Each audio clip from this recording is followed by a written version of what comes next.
SNBP bisa bikin blacklist sekolahnya. Waduh, gimana tuh? Cek video kali ini ya.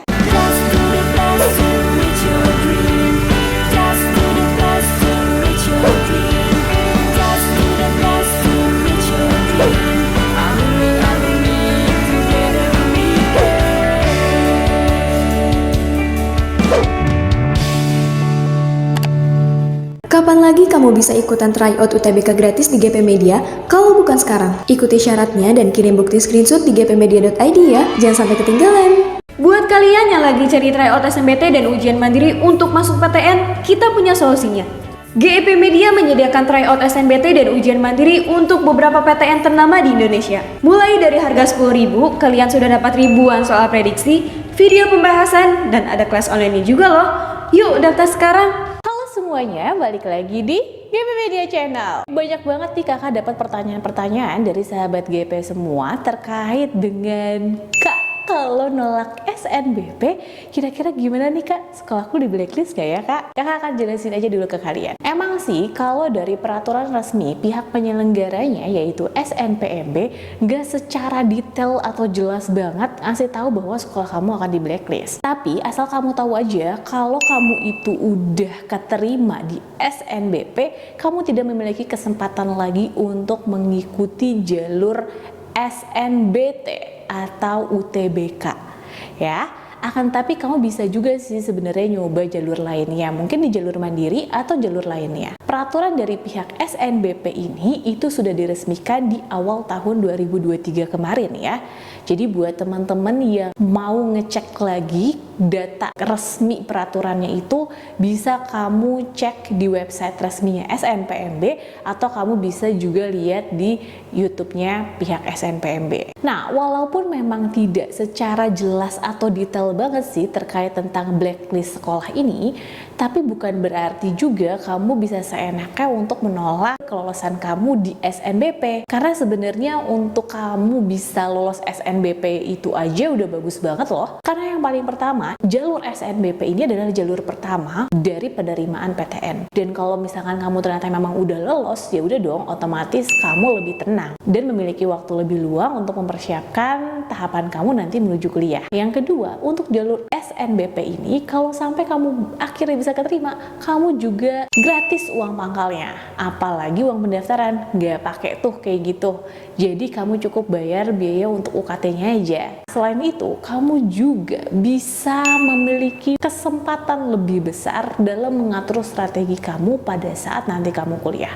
Kamu bisa memahami jurusan kamu bisa lebih panjang waktunya nih untuk dapat mengatur strategi untuk masa depan kamu nanti pada saat kamu kuliah. Jadi memang ya, untuk jalur SNBP ini akan sayang banget sih kalau sampai kamu tuh tolak. Terus gimana sih? Masih ada aja tuh yang mau nolak kelolosan mereka di jalur SNBP ini. Biasanya nih, paling pertama banget karena nggak sesuai sama minat mereka. Otomatis kalau namanya nggak mau tapi dipaksakan untuk ngambil juga nggak enak kan Kak? Nah, itu dia. Ada beberapa yang mungkin aja nolak kelolosannya di SNBP karena jurusannya itu nggak sesuai sama minatnya dia. Jadi kalau misalkan memang ternyata nggak sesuai, ya aku tolak aja gitu. Ingat ya, jalur SNBP ini itu cuma 20% loh kemungkinannya dari total keseluruhan peserta. Jadi kalau misalkan memang kamu bener-bener keterima, kamu cari juga tuh jurusan yang memang sesuai sama minat kamu. Jangan sampai nanti tau-taunya dapet jurusan yang nggak sesuai sama minat kamu dan malah ditolak gitu. Untuk alasan yang kedua, kenapa nolak jalur SNBP ini bisa jadi karena pihak sekolah yang memang udah memaksa kamu atau bahkan udah netepin kamu nih, kamu jurusannya ini, ngambilnya ini gitu. Ada mungkin beberapa pihak sekolah yang pengen menaikkan kredibilitas sekolahnya itu dengan cara memaksakan atau mungkin dengan cara rekomendasi yang rada sedikit maksa ke pihak siswa-siswanya untuk masuk di jurusan yang bahkan siswa-siswa itu nggak tahu itu jurusan apa. Kalau misalkan seperti itu, kadang-kadang tergantung siswanya lagi nih. Kalau iya aja, kalau emang anaknya nggak masalah terkait itu sih nggak apa-apa. Tapi ada juga yang anaknya mungkin punya impian yang berbeda dari apa yang sudah direkomendasikan sama pihak sekolah. Kalau kayak gitu, pada saat nanti benar-benar akhirnya keterima, juga jadi mikir-mikir lagi dong, kira-kira aku terima atau aku tolak ya. Nah, kemudian yang ketiga, nah kalau yang ketiga ini terkait dengan restu orang tuanya. Jadi ada beberapa kasus dari siswa-siswa kakak juga yang ternyata dia itu nggak disetujuin sama orang tuanya. Nah, orang tuanya tuh mau dia itu jurusannya ini, tapi dia tetap maksa maunya jurusan itu. Sampai akhirnya ternyata sudah keterima, pihak orang tuanya itu nyuruh kamu untuk nolak SNBP. Walaupun mungkin aja kamu nggak masalah sih mau nerima atau nolak. Jadi tetap aja harus ada diskusi yang menyeluruh terkait kamu mau ngambil jurusan apa nanti pada saat kamu kuliah bersama orang tua kamu. Jangan sampai nanti pada saat ternyata akhirnya kamu keterima, orang tua kamu nggak setuju. Nah, kalau kayak gitu sangat disayangkan banget ya. Makanya mulai dari sekarang, daripada kamu nanti asal coba-coba SNBP dengan jurusan apa aja, akan lebih baik kalau kamu itu pilihnya dengan strategi yang tepat dan sesuai dengan minat serta impian kamu. Terus gimana nih kalau ternyata ujung-ujungnya kamu tetap menolak kelolosan kamu di SNBP? Ini ya, kakak akan kasih tahu kamu efek-efek negatifnya kalau kamu sampai bener-bener menolak jalur SNBP. Yang pertama, itu akan menurunkan kredibilitas sekolah kamu. Ingat, untuk jalur SNBP ini gak cuman kamu sendiri aja, tapi itu melibatkan pihak sekolah. Otomatis kalau misalkan dari pihak sekolah udah merekomendasikan kamu di jurusan ini, tapi ternyata tidak sesuai dengan yang kamu inginkan dan akhirnya kamu tolak. Nah, pihak PTN yang menerima kamu itu akan menurunkan kepercayaan terhadap sekolah kamu untuk bisa meloloskan siswanya. Itulah yang akan berpengaruh terkait kamu yang menolak SNBP. Kredibilitas sekolah kamu akan menurun di mata PTN yang sudah ditolak itu. Bahkan jika pihak sekolah itu mengalami kecurangan-kecurangan nih. Contohnya aja ada manipulasi nilai atau manipulasi data-data serta prestasi yang malah diajukan ke seleksi SNBP ini. Data-data kecurangan itu bisa jadi fatal banget yang bahkan bisa membuat sekolah tersebut di blacklist.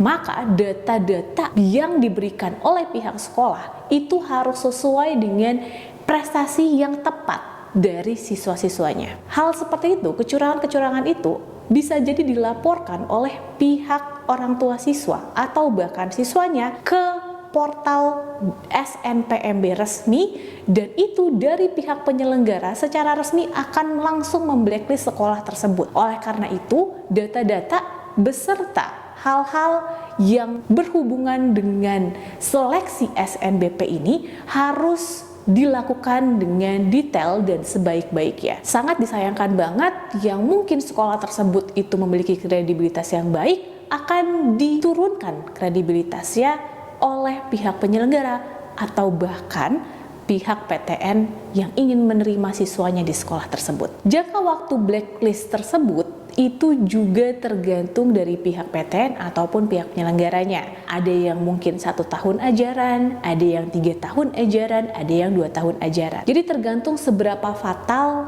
pihak sekolah ini terlibat dalam seleksi SNBP-nya. Yang kedua, jika ada siswa dari sekolah tersebut menolak kelolosan dia di SNBP, maka pihak PTN juga akan mempertimbangkan siswa-siswa berikutnya di tahun ajaran berikutnya.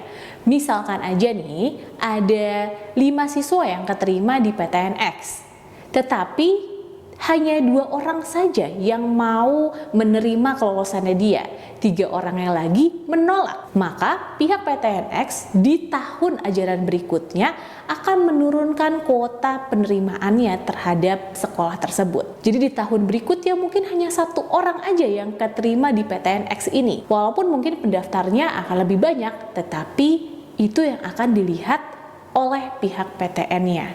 Apalagi jika 2 orang yang akhirnya keterima di PTNX itu malah tidak memberikan prestasi yang bagus juga selama perkuliahan.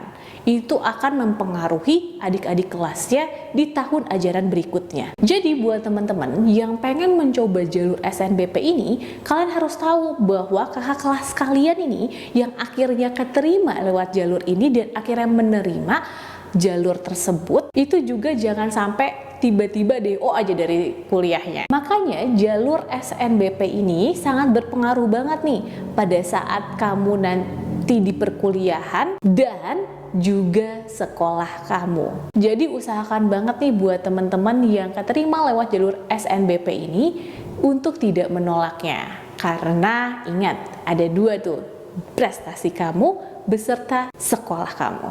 Itu yang akan dilihat oleh pihak PTN-nya. Jadi buat teman-teman yang mau nyoba lewat jalur SNBP nih, kalian tuh harus bener-bener pikirkan lagi secara baik-baik. Untuk jalur SNBP ini, ingat tidak hanya prestasi kalian juga, tapi pihak sekolah itu juga akan berpengaruh terhadap jalur seleksi ini. Jadi buat teman-teman semua, kalau kalian tetap mau mengikuti jalur SNBP ini, harus ada diskusi nih antara kamu dengan pihak sekolah. Cari jalan keluar yang tepat sehingga kamu juga bisa mengatur strategi yang sesuai dengan yang kamu inginkan. Jadi jurusan dan PTN-nya juga nggak yang asal-asal, tapi memang sesuai dengan keinginan terbesar kamu. Jadi mulai dari sekarang buat teman-teman para pejuang PTN, apalagi nih teman-teman yang mempersiapkan diri untuk jalur SNBP, lakukan yang terbaik dan atur strategi yang sesuai. Semoga aja kamu keterima di PTN yang kamu pengenin, apalagi kalau kamu lewat jalur SNBP ini.